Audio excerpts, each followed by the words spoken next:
প্রিয় দর্শক, আপনি যদি সৌদি আরব থেকে ছুটিতে বাড়িতে গিয়ে থাকেন এবং আপনার যদি ছুটির মেয়াদ শেষ হয়ে যায় এবং আপনি যদি সৌদি আরবে না এসে থাকেন, তাহলে পরবর্তীতে আপনি কতদিন পরে আসতে পারবেন এবং কিভাবে আসতে পারবেন এবং কোন কোন বিষয়গুলো আপনাকে অবশ্যই ফলো রাখতে হবে, সেই পুরো প্রসেসটাই আজকে আপনাদের সাথে আলোচনা করব। প্রিয় দর্শক, আমাদের এক অডিয়েন্স মানিক ভাই, উনি আমাদেরকে প্রশ্ন করছে। উনি 2020 সালে সম্ভবত করোনার সময় দেশে গিয়েছিলেন ছুটিতে। তারপর আজকে আমাকে প্রশ্ন করলেন যে উনি এখন আসতে চাচ্ছেন, কিভাবে আসবেন সেটা যেন আমি বলি। তো আপনার উদ্দেশ্যে আমি বলবো, আপনি সর্বপ্রথম যেই কাজটা করছেন, আপনি আপনার পাসপোর্টের নামটা সংশোধন করছেন। যেমন আপনার নাম ছিল মানিক, এখন আপনি লিখেছেন মোহাম্মদ মানিক মিয়া। এবং আপনি লক্ষ্য করলাম যে আপনার পাসপোর্টে আপনার আব্বার নামটাও চেঞ্জ করছেন। উনার নাম ছিল আলী আহমেদ, এখন দিয়েছেন মোহাম্মদ আলী আহমেদ, এবং সাথে সাথে আপনার আম্মার নামটাও চেঞ্জ করছেন। এখন প্রশ্ন হলো, আপনি হয়তো এরকমটা মনে করছেন, যখন আপনার নামটা চেঞ্জ করছেন বা আপনার এনআইডি অনুসারে সংশোধন করছেন, এখন যদি সৌদি আরবে ঢুকেন তাহলে আপনার যে ইনফরমেশনগুলো আছে সেগুলো ওরা খুঁজে পাবে না। বিষয়টা মোটেও এরকম না। আপনি যদি সৌদি আরব থেকে গিয়ে থাকেন, বর্তমানে আপনি জানেন যে বাসমা বা ফিঙ্গারপ্রিন্ট দিতে হয়। যখন সৌদি আরবে প্রবেশ করবেন, তখন আপনি যখন বাজমা বা হাতে ছাপ দিবেন, তখন কিন্তু আপনার যে সৌদি আরবের আগের হিস্টোরিগুলো আছিল সবগুলো কিন্তু চলে আসবে। তো এইখানে নাম পরিবর্তন করা এটা কোনো ফ্যাক্ট না। মূলত কথা হলো, আপনি যখন সৌদি আরব থেকে ছুটিতে যাবেন, তখন কিন্তু সৌদি আরবের যাওয়াজাতের নিয়ম অনুসারে আপনি অন্তত 3 বছর পর্যন্ত আপনার দেশে অপেক্ষা করতে হবে। 3 বছর পরে যখন আপনি নতুন ভিসার জন্য অ্যাপ্লাই করবেন, তখন কিন্তু আপনি সৌদি আরবে আসতে পারবেন। 3 বছরে একদিন যদি আপনি কম থাকেন, তাহলেও কিন্তু আপনাকে সৌদি আরব থেকে রিটার্ন করে দিবে। তাই এই বিষয়টা আপনাকে অবশ্যই ভালোভাবে জানতে হবে এবং বুঝতে হবে। আপনি যে বিষয়টা করছেন, পাসপোর্টটা সংশোধন করছেন, এতে কোনো সমস্যা নাই। কারণ বর্তমানে আপনি জানেন যে সৌদি আরবে এরকম একটা সুযোগ দিচ্ছে বাংলাদেশ সরকার সহ, যে আপনি যে কোনো পাসপোর্ট ইচ্ছা করলে আপনি সৌদি আরবের থেকেও সংশোধন করতে পারবেন অথবা বাংলাদেশে গিয়েও সংশোধন করতে পারবেন। এইটা কোনো মূলত সমস্যা না। সম্ভবত আপনি যখন 2020 সালে গিয়েছিলেন, তখন করোনার সময় ছিল। তখন আপনি হয়তো জানেন না যে আপনার জন্য আরও অন্তত 6 মাস সময় বৃদ্ধি করছে সৌদি আরবের ফরেন মিনিস্টার।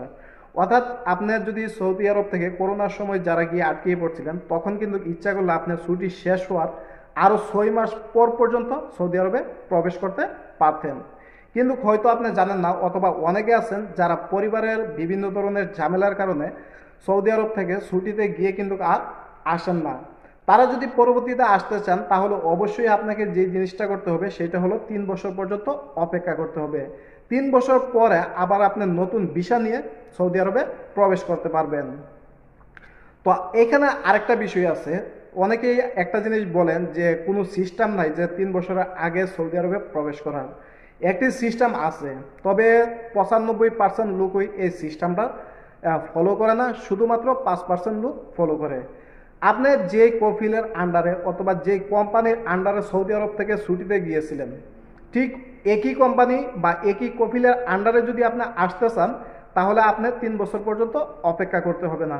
মাত্র 6 মাস, এক বছর, আপনি যতদিন ইচ্ছা ছুটি শেষ হওয়ার পরে আপনার কফিল অথবা আপনার কোম্পানি যদি আপনাকে ভিসা দেয়, বা সেই কোম্পানির থেকে অথবা সেই কফিল থেকে যদি আপনি ভিসা নিতে পারেন, তাহলে কিন্তু অনায়াসে চলে আসতে পারবেন। এক্ষেত্রে 3 বছরের শর্ত যেটা, সেটা কোনো প্রযোজ্য না।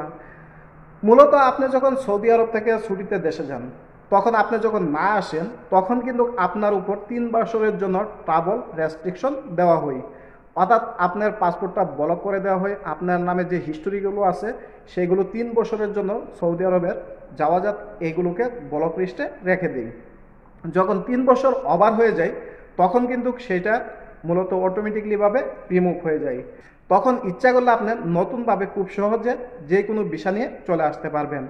এই ক্ষেত্রে ভাই, আপনাকে আমি যেটা বলবো, আপনি যে পাসপোর্ট সংশোধন করছেন সেটা কোনো ফ্যাক্ট না। আপনি নতুন ভিসা নিয়ে যে কোনো সময় এখন থেকে আপনি চলে আসতে পারবেন। তো সবাই বুঝতে পারছেন, যারা সৌদি আরব থেকে ছুটিতে দেশে যাবেন, তারা কিন্তু অবশ্যই আপনারা এই বোকামিটা করবেন না। কারণ আপনারা যারা আসবেন, অবশ্যই অনেকেই রেন্ট করে আসবেন, টাকা দিয়ে আসবেন। আপনি যখন সৌদি আরব থেকে এসে ফেরত যাবেন, তখন কিন্তু আপনার দালাল থেকে 1 টাকাও তুলতে পারবেন না। ওরা দেখবেন যে অনেক মজার মজার কথা বলে, কিন্তু যখন রিটার্ন যাবেন তখন কিন্তু ওনাদের আসল রূপটা আপনারা দেখতে পারবেন। তাই যেহেতু আপনি কষ্ট করেই আসবেন, ভাই আমি বলবো যদি আপনি এইরকম সিচুয়েশনে পড়ে থাকেন তাহলে অন্তত আপনি 3টা বছর অপেক্ষা করেন, তারপর নতুন যে ভিসা আছে সেটা নিয়ে আপনি সৌদি আরবে প্রবেশ করবেন। তো আরেকটা কথা বলবো, যারা এই সৌদি আরব সম্বন্ধে কিছুটা জানে তাদের সাথে অবশ্যই যোগাযোগ করবেন, এরকমভাবে যোগাযোগ করে আসবেন। আশা করি ওরা আপনাদেরকে ভালো উপদেশ দিবে বা যতটুকু জানে আপনাদেরকে জানার চেষ্টা করবে। ভিডিওটি অবশ্যই আপনি শেয়ার করে দিবেন যাতে এই আপনার আশেপাশের লোকজনের দেখতে পারে এবং বিষয়টা জানতে পারে। সবাইকে অসংখ্য অসংখ্য ধন্যবাদ। একটি কথাই বলবো, একটি লাইক করে দিবেন। আল্লাহ হাফেজ।